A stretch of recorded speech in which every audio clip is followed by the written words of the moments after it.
Drama ini mengisahkan tentang sebuah permainan bertahan hidup dengan hadiah uang 45,6 miliar won untuk siapapun yang bisa bertahan sampai di babak terakhir.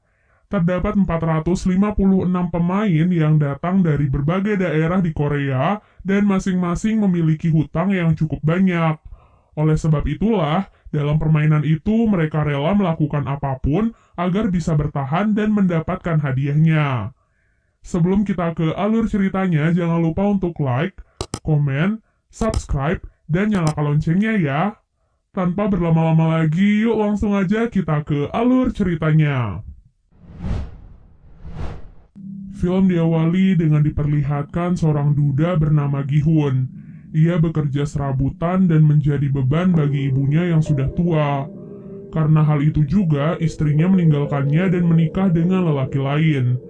Bahkan hak asuh untuk putri semata wayang mereka juga jatuh kepada sang istri yang sekarang hidup bahagia bersama keluarga barunya. Dengan semua kesialan dalam hidupnya, Gihun mencoba menjadi ayah yang baik di hari ulang tahun putrinya. Ia nekat mengambil uang ibunya untuk dilipat gandakan dalam sebuah perjudian.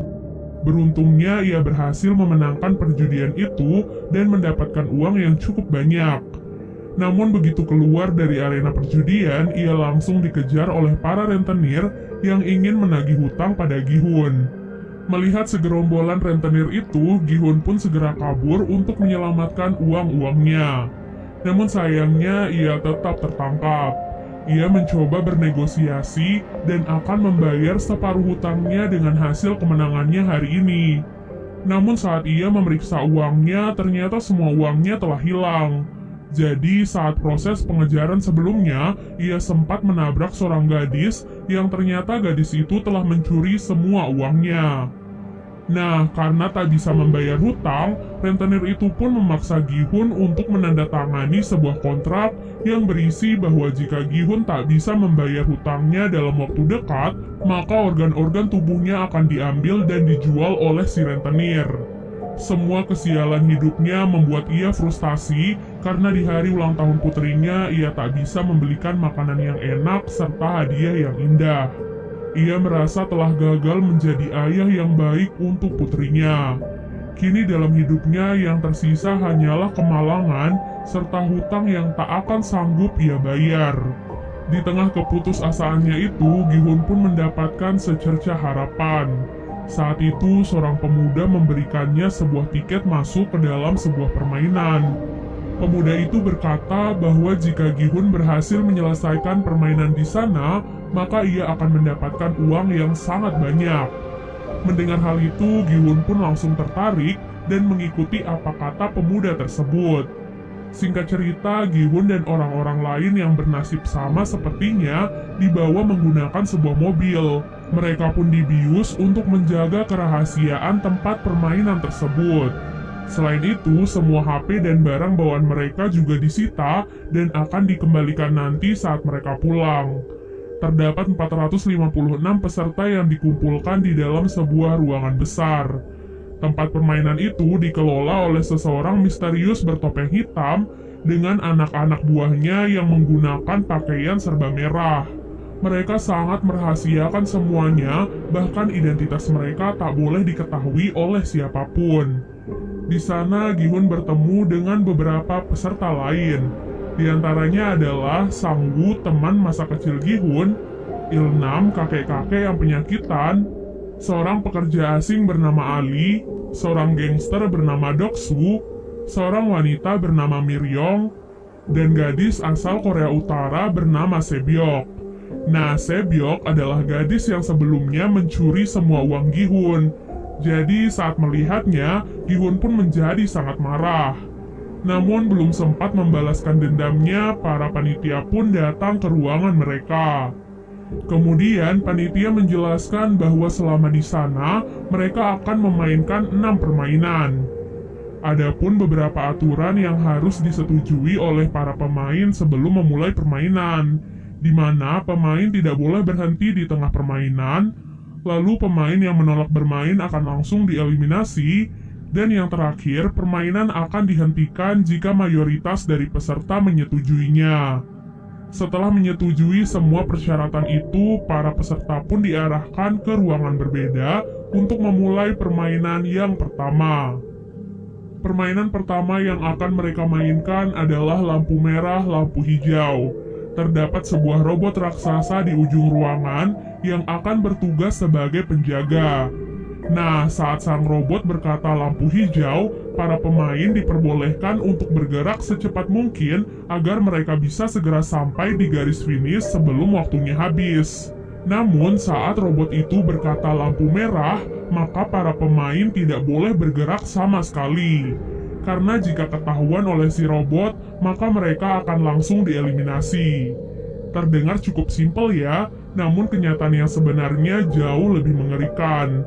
Bagaimana tidak, maksud dieliminasi dari permainan bukan hanya sekedar dikeluarkan, tapi ditembak hingga tewas. Peluru datang dari berbagai sudut. Semuanya telah diatur agar langsung menembak siapapun yang bergerak selama lampu merah. Karena hal itu, para peserta pun terkejut dan mulai berhamburan di arena permainan. Sayangnya tindakan itu bukannya membantu mereka, melainkan membuat mereka semua mati sia-sia. Gi-hun dan beberapa pemain yang masih tersisa terpaksa harus terus menyelesaikan permainan meskipun mereka harus melihat ratusan mayat yang tergeletak tak terurus di sekitar mereka.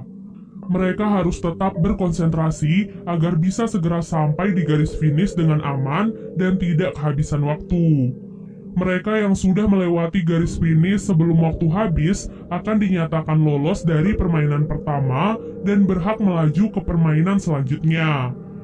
Gi-hun yang sebelumnya tertinggal mencoba untuk berlari sekencang mungkin di detik-detik terakhirnya. Namun sayangnya ia malah terpeleset dan hampir jatuh. Beruntungnya Ali yang berada di belakang Gi-hun berhasil menarik bajunya sehingga ia bisa bertahan dan akhirnya lolos dari permainan pertama.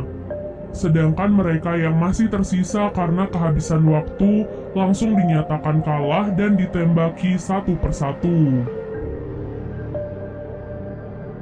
Setelah menyelesaikan permainan pertama, para peserta pun kembali dikumpulkan di kamar mereka. Dari 456 peserta, kini hanya tersisa 201 peserta saja. Para peserta yang masih tersisa sangat ketakutan karena apa yang terjadi di permainan pertama. Alhasil, mereka pun sepakat untuk menyudahi semua itu dengan melakukan voting. Sebelum melakukan voting, panitia mengingatkan kepada mereka bahwa kini hadiah yang terkumpul sudah mencapai lebih dari 25 miliar. Hal itu diakumulasikan dengan jumlah para peserta yang telah gugur. Dan jika mereka memilih untuk berhenti dari permainan ini, maka mereka akan dipulangkan tanpa membawa uang sepeser pun. Hal itu tentu membuat mereka semua menjadi goyah. Namun pada akhirnya dengan selisih satu suara saja, mereka pun sepakat untuk menyudahi permainan tersebut.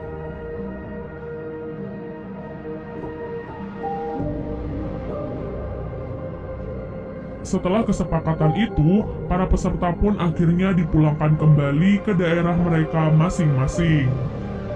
Keesokan harinya, Gi-hun memutuskan untuk pergi ke kantor polisi dan melaporkan sindikat permainan yang kejam sebelumnya. Ia pun menceritakan semua kejadiannya sejak awal mereka dibawa sampai kembali dipulangkan. Polisi yang mendengar semua ceritanya hanya bisa tertawa. Kemudian Gi-hun pun memberikan tiket permainan yang sebelumnya ia dapatkan dari pemuda misterius sebelumnya. Di sana terdapat sebuah nomor telepon yang bisa dihubungi. Namun ketika si polisi mencoba mengkonfirmasi nomor itu, yang mengangkatnya malah seorang wanita biasa. Hal itu pun membuat polisi marah kepada Gi-hun dan menganggapnya telah gila. Tak lama kemudian, seorang polisi bernama Junho baru saja tiba di kantor polisi tersebut. Entah apa alasannya, ia terlihat tertarik dengan tiket permainan yang dibawa oleh Gi-hun. Ia bahkan meminta identitas Gi-hun pada para polisi yang mendengarkan cerita Gi-hun sebelumnya. Junho sepertinya mengetahui sesuatu yang janggal dari permainan tersebut. Tak disangka, ia juga memiliki tiket yang sama persis dengan milik Gi-hun. Tiket itu diketahui milik kakaknya yang sudah lama menghilang. Junho pun merasa bahwa kakaknya pasti ada di tempat permainan tersebut. Di tempat lainnya, Gi-hun yang pulang ke rumahnya merasa kebingungan mencari ibunya. Ternyata ibu Gi-hun saat ini dirawat di rumah sakit karena menderita penyakit diabetes akut. Bahkan dokter menyarankan kepadanya untuk segera melakukan operasi. Namun sang ibu justru memilih untuk pulang karena tak sanggup membayar biaya pengobatan di rumah sakit.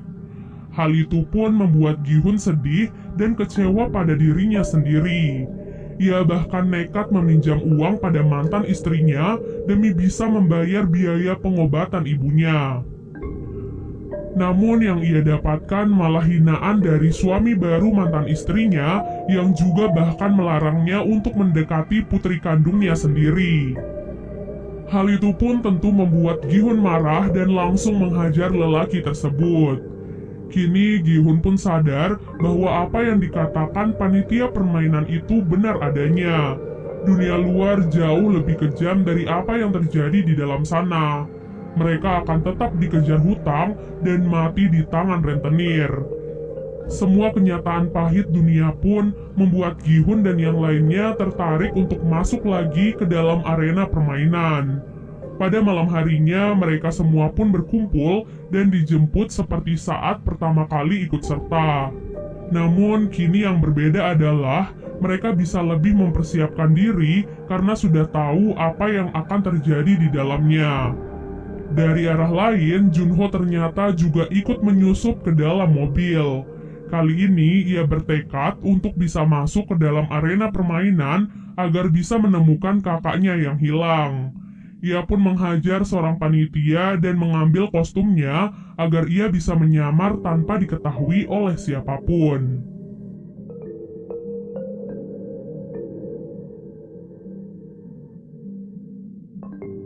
Seperti biasanya, para peserta pun kembali dikumpulkan dalam sebuah ruangan besar. Namun tak diduga ada beberapa dari mereka kali ini datang dengan persiapan, yaitu membawa sebuah senjata atau barang-barang kecil yang mereka perlukan.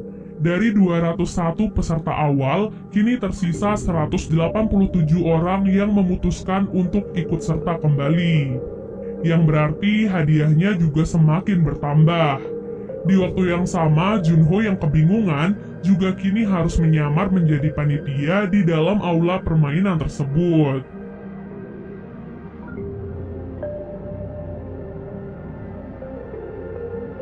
Pada malam harinya, Sebyok yang membawa pisau kecil pergi ke toilet dan mencoba menyusup lewat ventilasi. Dengan bantuan Miryong, ia pun berhasil masuk ke dalam ventilasi dan melihat apa yang terjadi di ruangan lainnya. Di sana ia melihat bahwa para panitia sedang membuat gulali berskala besar. Namun ia tak tahu apa yang akan dilakukan dengan semua gula tersebut. Keesokan harinya para peserta pun bersiap dan dikumpulkan untuk memainkan permainan yang kedua. Sebelum memulai permainan, Sang Woo bertanya kepada Sebyok tentang apa yang ia lihat kemarin malam. Ia pun berkata bahwa permainan kali ini pasti merupakan permainan masa kecilnya. Sedangkan Sebyok yang berasal dari Korea Utara pasti akan kesulitan. Oleh sebab itu, Sebyok pun memberitahunya bahwa ia melihat para panitia membuat gulali. Setelah mendengar hal itu, Sang Woo pun langsung teringat akan permainan masa kecilnya, di mana terdapat lelehan gula yang diberikan dalam bentuk yang berbeda-beda. Tugas mereka adalah mengikis gula tersebut sesuai dengan bentuknya. Itulah mengapa ia sengaja mengambil bentuk segitiga karena merupakan bentuk yang paling mudah. Namun anehnya, Sang Woo tidak memberitahu teman-teman terdekatnya tentang hal itu dan malah membiarkan mereka memilih bentuk-bentuk yang sulit. Seperti contohnya Gi-hun mengambil bentuk payung dan kakek Ilna mengambil bentuk bintang. Peserta memiliki waktu 10 menit untuk menyelesaikan permainan kali ini. Bagi peserta yang gagal membuat bentuk yang sesuai, maka mereka akan langsung dieliminasi atau ditembak. Hal itu pun membuat para peserta yang lain panik dan semakin ketakutan. Mereka semua berusaha sekeras mungkin untuk mendapatkan pola yang diinginkan. Kemudian terlihat Miryong yang memanfaatkan korek apinya untuk memanaskan jarum agar gulali itu bisa lebih mudah untuk dilelehkan. Peserta yang mengambil bentuk mudah satu persatu mulai berhasil menyelesaikan misi dengan aman.